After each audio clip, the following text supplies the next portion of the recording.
అదే RTV app వార్తల్ని క్షణాల్లో చదివే అవకాశం ఉంటుంది. ఒక న్యూస్ పేపర్, ఒక టెలివిజన్ ఛానల్ మీ చేతుల్లో ఎప్పుడూ ఉంటాయి. ప్రస్తుతం మనం రాజన్న సిరిసిల్ల జిల్లా బోయినపల్లి పరిధిలో ఉన్నాము. నిన్న రాత్రి ఒక రోడ్డు ప్రమాదాలు అయితే ఒక వ్యక్తి అయితే దుర్మరణం పాలవడం జరిగింది. దీనికి సంబంధించి మాకు న్యాయం చేయండి అంటే వీరైతే ఉదయం నుంచి ఇప్పటి వరకు సాయంత్రం రాత్రి వరకు సైతం ఇక్కడైతే రోడ్డు మీద బైఠాయించి నిరసన ధర్నాలు చేస్తున్న పరిస్థితి నెలకొంది. వీరైతే కొంత చర్చలు జరిపే పరిస్థితి అయితే తీసుకురావడం జరిగింది. కానీ సదరు యజమాని ట్రాక్టర్ డ్రైవర్ యజమాని అయితే కేవలం 15,000 రూపాయలు మాత్రమే ఇస్తాను అంటే వీరికైతే చెప్పడం జరిగింది. దీనిపై ఆగ్రహించిన వీరైతే కొంత అసహనాన్ని అయితే గురి చేస్తున్నారు. ఇద్దరు చిన్న పిల్లలు ఉన్నారు.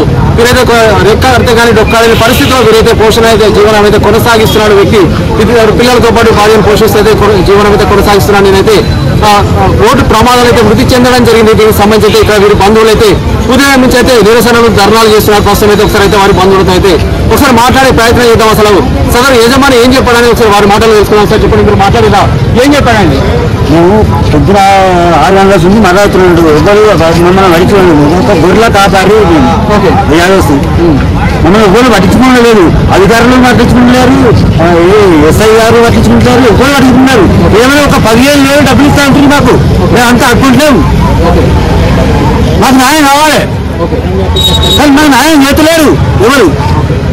బోయినపల్లి మండలం మాకు న్యాయం చేతలేరు.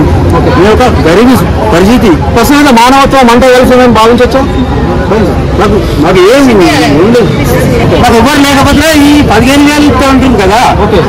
మాకు 15,000 వాళ్ళకు మీరు ఒక గొర్రె కానీ వేయడానికి ఎంతవరకు సంపాదిస్తారండి? మాకు ఒక గొర్రె నుంచి ఒక 10 లక్షలు. అయినా ఒక మనిషి ప్రాణం ఒక గొర్రెతో సమానంగా చూస్తున్నారు. గొర్రె లెక్కనే మాకు మనిషి. ఉదయం నుంచి ఇక్కడైతే బైఠాయించడం జరిగింది. మీరైతే మీరు న్యాయమైన డిమాండ్స్ అయితే అడగడం జరిగింది. ఇద్దరు చిన్నపిల్లలు కాబట్టి వారి కుటుంబానికి అయితే న్యాయం చేయాలంటే మీరైతే అడగడం జరిగింది కదా. ఓకే, దాని ప్రస్తుతానికి పోలీసులు ఏం చెప్తున్నారు? పోలీసులు చెప్తున్నాను నేను న్యాయం చెప్తామంటున్నారు. న్యాయం చెప్తానంటే మాకు ఒక యాదవ సంఘం కుర్మా యాదవ సంఘానికి ఒకసారి మా చర్చలు తీసుకోవాలి. వీళ్ళు ఎందుకు ఇట్లా ఎత్తులు నాకు అర్థం అవుతుంది. నేను ఒక మాది మా గంగారం మండలం, కరీంనగర్ జిల్లా గంగారం మండలం, రాజారం గ్రామం. ఏంది మా పరిస్థితి ఏంటి నాకు అర్థమవుతుంది. మా జిల్లా పరిస్థితి ఫోన్ చేసిన ఎందుకు ఒక గొర్రెల కాపాడి చనిపోయిందంటే దానికి రావాలి కదా. ఓకే, ప్రస్తుతం అయితే ప్రాణం ఎవరైనా ప్రాణమే. కానీ ఏదైనప్పటికైతే మేమైతే కాస్త అయితే జీవనం అయితే కొనసాగిస్తాము. ఇక్కడైతే కొంత మానవత్వం అయితే మంట కలిసింది. కేవలం 15,000 రూపాయలు అంటే 15,000 రూపాయలకి అగ్రిమెంట్ అయితే చేస్తున్న పరిస్థితి అయితే నెలకొంది. ఇది ఎంతవరకు సమంజసం? అధికారులు అయితే దీనిపై అయితే స్పందించాలి. ఖచ్చితంగా మా కుటుంబానికి అయితే న్యాయం చేయాలని అయితే ప్రస్తుతం అయితే బాధిత కుటుంబం అయితే గోడు వెళ్ళబోసుకుంటున్న పరిస్థితి అయితే ఉంది. ఉదయం నుంచి అయితే వీరైతే తిండి తిప్పలు మారి అయితే ఇక్కడైతే నిరసనలు చేస్తున్నారు. ప్రస్తుతం అయితే మరికొంతమంది ద్వారా ఒకసారి అయితే మాట్లాడే ప్రయత్నం చేద్దాం. మరి వాళ్ళు ఏం చెప్తారనేది ఒకసారి వారి మాటలు తెలుసుకుందాం. అమ్మా ఏం చెప్తున్నారమ్మా?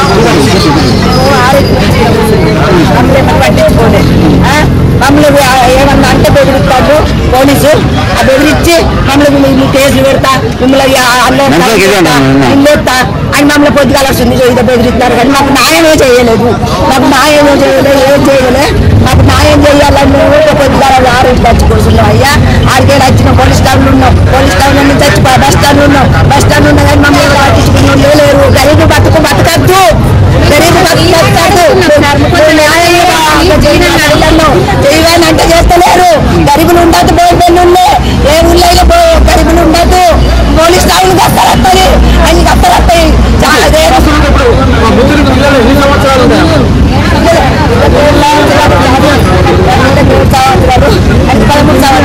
పిల్లగానికి అది ఎవరు లేవాళ్ళే.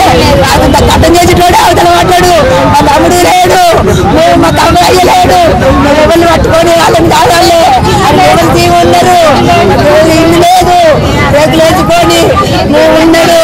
ఎక్కడ ఇల్లు ఉన్నాడు. అయ్యా మాకు న్యాయం చేయమని మేము పొద్దు కావాలని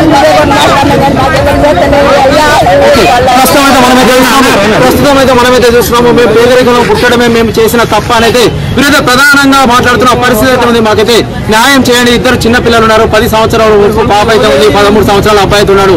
కేవలం 15,000 రూపాయలు ఎవరికి సరిపోతాయి? కేవలం కర్మకండలకు సైతం సరిపోవన్న ప్రస్తుతం అయితే వీరైతే మాట్లాడుతున్న పరిస్థితి మనమైతే చూస్తున్నాం. సార్ చెప్పండి, ఇంకా ఏం చెప్తారు? ప్రస్తుతం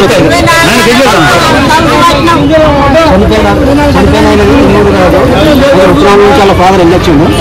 ఆ తర్వాత ఇక్కడ వాళ్ళకి భూమి జాగా ఏం లేదు, దీంట్లో భూమి లేదు, ఆ చనిపోయిన కూడా నా కొడుకు అవుతాడు. వాళ్ళ అబ్బాయి ఒక 13 సంవత్సరాలు 12 సంవత్సరాలు ఉంటాడు, అమ్మాయి 15 సంవత్సరాలు ఉంటుంది, 9 సంవత్సరాలు ఉంటుంది. ఈ వీళ్ళకు యాక్సిడెంట్ నుంచి పొద్దున్న నుంచి సంగతిస్తారు టౌన్లో వీటికి వెళ్తే రాక ఇన్ని ఆ పేరు అక్కడనే ఉంది శవం. అది పోస్ట్ మార్టం కాదా, వీళ్ళు ఏం నిర్ణయం చేస్తలేదు. ఈ 15,000 రూపాయలు అంటే వీళ్ళు లక్షల మొగన్న తాగిన ఖర్చు కాదు అది. ఆ 15,000 ఏం పోషిస్తే కొంత భూమి లేదు, ఇల్లు తాగడం వాళ్ళే కాదు, ఎక్కడైనా బయట కూడా ఒక కొంత భూమి లేదు. మరి అసలు పిల్లలను పోషించడానికి 15,000 గురించి వీళ్ళు ఏం న్యాయం చేస్తున్నారు డిపార్ట్మెంట్? 15,000 అంటే మాకు ఒక గురువు అంతా 15,000 మా గురువెట్టాడు చనిపోయినప్పుడు నాకు న్యాయం కావాలని రోడ్డు మీద 12 గంటలు నిరాదీక్ష చేస్తుంది. నాకు అధికారులు వెళ్ళాలేదు, దానికి వారికైతే ఇంకోసం వెళ్ళలేదు. మిమ్మల్ని పట్టించుకుంటే వారికి ప్రస్తుతం మనం అయితే చూస్తున్నాం. ఇక్కడికైతే దాదాపు ఒక 100 మందికి పైగా అయితే వీరి కుటుంబీకులు అయితే రావడం జరిగింది. నిన్న రాత్రి అయితే తనైతే మరణించడం జరిగింది రోడ్డు ప్రమాదంలో. అయితే ప్రస్తుతం అయితే ఒక వ్యక్తి అయితే దుర్మరణం పాలవడం జరిగింది. నిన్న ఈ సమయానికి మరణిస్తే మళ్ళీ ఈ సమయం వరకు సైతం మాకైతే ఎటువంటి న్యాయం జరగలేదు. కేవలం 15,000 రూపాయలు మాత్రమే ఇస్తారంటే అయితే మాకైతే హామీ అయితే ఇస్తున్నారు. చిన్నపిల్లలు తీసుకెళ్ళి పోషణ ఇలా కొనసాగించేదంటే ప్రస్తుతం అయితే బాధిత కుటుంబాలు అయితే దుఃఖ సాగరంలో మునిగిన పరిస్థితి మనకు తెలుసు. ఖచ్చితంగా మాకైతే న్యాయం చేయండి అని కూడా అయితే వెల్లడిస్తున్నారు. కొంత దాతలు కావచ్చు, ఇతర సైతం కొంత ఆదుకుంటే బాగుంటుందన్న కోణంలో సైతం ఇక్కడ చర్చ జరుగుతుంది. ప్రస్తుతం అయితే మనతో పాటు మరికొంతమంది వీరి బంధువులు అయితే ఉన్నారు. ఒకసారి వార్త కూడా మాట్లాడదాం. మీకు ఏమైతుందండి? మా బామ్మారు కొడుకు. ఓకే, ఏం చెప్తారు? ప్రస్తుతం అయితే బాధిత కుటుంబానికి న్యాయం చేయాలనేది మీరు ఉదయం నుంచి ఇక్కడ బైఠాయించడం జరిగింది.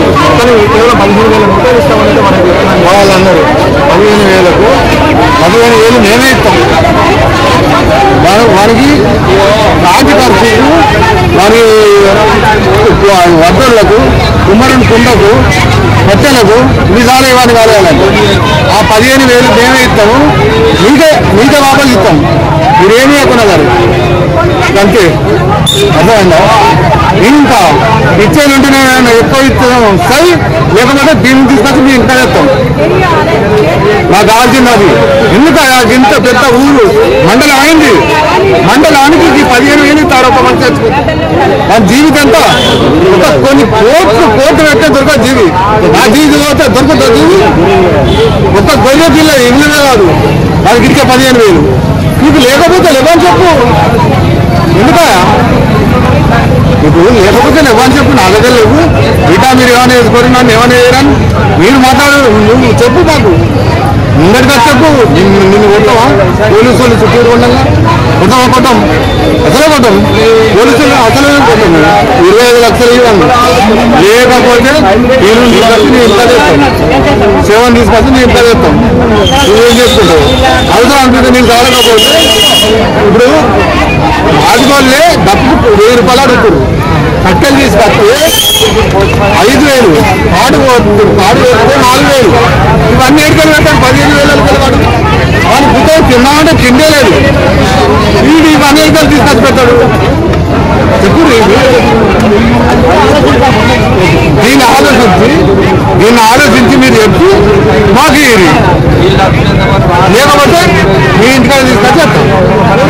అంతే నా కోరిక అంతే.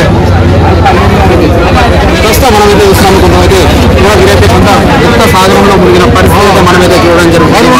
25 లక్షల రూపాయలు అయితే ఇవ్వాల్సిందే ఖచ్చితంగా అయితే వీరైతే డిమాండ్ చేస్తున్న పరిస్థితి అయితే ఉంది. ఏదైనప్పటికైతే కొంత మానవత్వం మండగాల్సిందని చెప్పొచ్చు. కేవలం 15,000 రూపాయలు అంటే కేవలం 15,000 రూపాయలు మాత్రమే మేమైతే అవుతుందని అయితే ట్రాక్టర్ యజమాని డ్రైవర్ చెప్పారని అయితే వీరైతే వెల్లడిస్తున్నారు. ఏమైనప్పటికైతే కొంత దాతలు కావచ్చు, ఇతరత్ర సహాయం అయితే చేయాలి. చిన్న పిల్లలు ఉన్న నేపథ్యంలో వీరి కుటుంబాన్ని అయితే ఆదుకోవాల్సిన బాధ్యత ప్రతి ఒక్కరిపై ఉందని అయితే వీరైతే వెల్లడిస్తున్న పరిస్థితి మనమైతే రాజన్న సిరిసిల్ల జిల్లా బోయినపల్లి మండలంలో చూస్తున్నాం. ఇక్కడ పోలీసులు సైతం పెద్ద ఎత్తున మోహరించడం జరిగింది. కాజీలు ఉదయం నుంచి ఇప్పటి వరకు సైతం పెద్ద ఎత్తున ఎలాంటి అవాంఛనీయ సంఘటన జరగకుండా సైతం గస్తీ కాస్తున్న పరిస్థితి అయితే మనకి రాజన్న సిరిసిల్ల జిల్లా బోయినపల్లి మండలంలో చూడొచ్చు. దీనికి సంబంధించి మనతో పాటైతే సిఐ శ్రీనివాస్ ఉన్నారు. ఒకసారి వారితో మాట్లాడడం సార్ చెప్పండి. ప్రస్తుతం అయితే బాధిత కుటుంబానికి ఎలాంటి న్యాయం చేస్తున్నారు?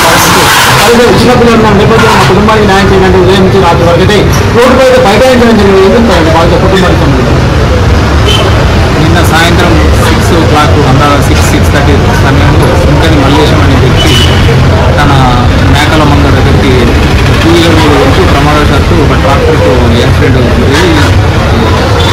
గురవుతుంది.